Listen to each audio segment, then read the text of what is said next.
ખેડૂતો જ્યારે દિલ્હી બોર્ડર પર છેલ્લા ઘણા સમયથી ખેડૂતો પોતાની એમએસપી ની માંગ માટે અને ભારત સરકારની પાસે સમગ્ર ભારત દેશના ખેડૂતોના દેવા માફ થાય એની લડત ચલાવી રહ્યા હતા। એના આંશિક રીતે એને ટેકો આપવા માટે, એને મજબૂતાઈ આપવા માટે છેલ્લા 2 દિવસથી અમે સમગ્ર દક્ષિણ ગુજરાતમાં એક અપીલ કરીને સ્વયંભૂ ખેતીના કામથી અળગા રહેવા માટે અને જનજાગૃતિના ભાગરૂપે અમે કાર્યક્રમો આપતા રહેતા।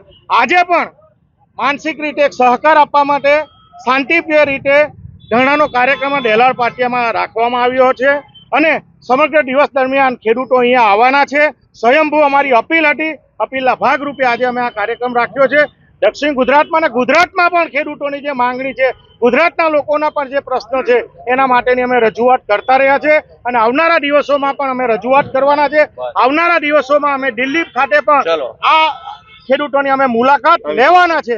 સમગ્ર વ્યવસ્થાના ભાગરૂપે ગુજરાતની જે સરકાર છે, ખેડૂત વિરોધી સરકાર, એને અમે ચેતવવા માંગીએ છીએ કે આવનારા દિવસોમાં ખેડૂતના અધિકારને જો તરાપ મારવાનું કામ કરવામાં આવશે તો કોઈ પણ સંજોગોમાં એને ચલવી ન લેવામાં આવે। એના લડતના ભાગરૂપે અમે શાંતિપ્રિય રીતે ધરણાનો કાર્યક્રમ રાખવામાં આવ્યો।